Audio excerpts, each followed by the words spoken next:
Hey guys, this is Ryan here with Vapor Technologies. If you did not see John's previous video with this part, go ahead and make sure you guys check that out and watch this video first though.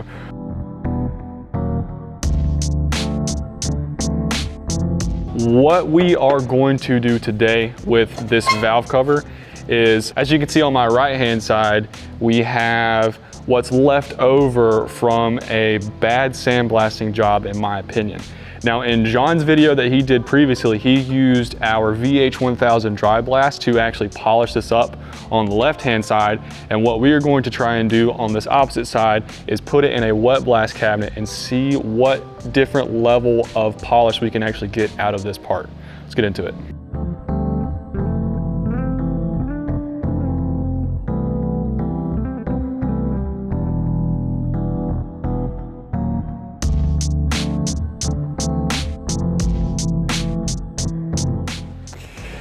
And we are back. So on my left hand side, we have the wet blasted portion. On my right hand side, we have the sandblasted portion. So these two are competing processes, even though they are essentially the exact same thing.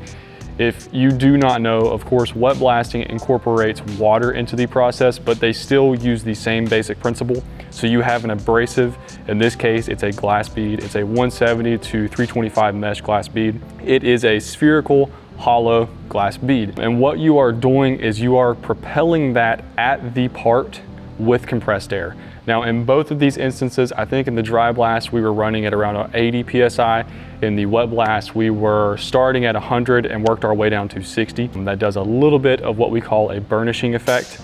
But again, what we are doing is just projecting that abrasive onto the part. Now, the benefit of adding water, which you guys may be able to see on this part here, is that it lowers the impact velocity of that abrasive, which means that you get a better finish in the end. So that's why the wet blasting side looks slightly brighter than the dry blasting side. Now, I say slightly because if we're being honest, when we pulled this part out, especially when it first came out of the machine, it genuinely looked like something you would pull out of a wet blaster. It was pretty astonishing compared to what it started with out of a dry machine that you can get something that polished. But with the wet blast, having that water, lowering the impact velocity, you do get a better finish. Now that being said, since you are lowering your impact velocity, wet blasting does take longer. I probably spent twice as long as John did doing my portion of this part. That's because again, I started at 100 PSI, worked my way down to 60.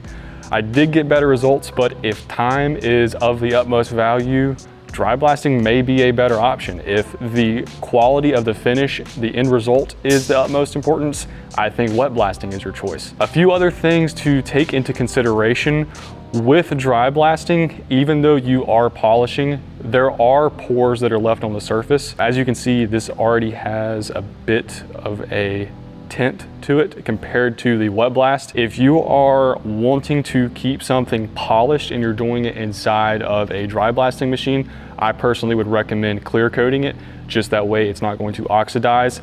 What we've noticed with wet blasting is that because the slurry is essentially flowing across the surface rather than impacting it, it actually ends up sealing those pores and the finish lasts a lot longer. So again, if you are solely in this for time, you can polish with a glass bead and then clear coat afterwards versus taking the time to go through the full wet blasting process where you are starting at a high pressure, working down burnishing.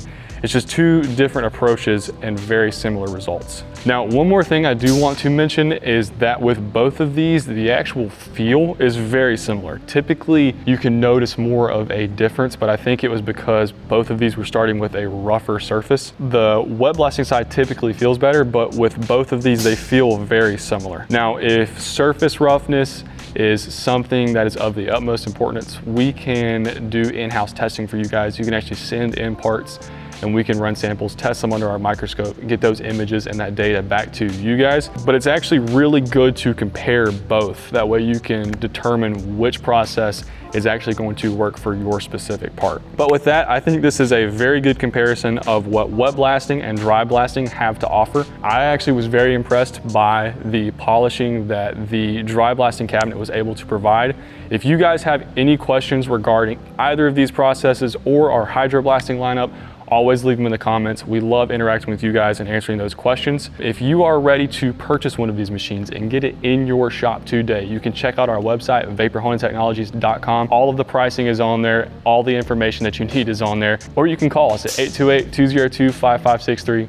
We've got staff on hand ready to answer all of your questions. Again, thank you guys very much for watching, and I hope you have a great day. Peace.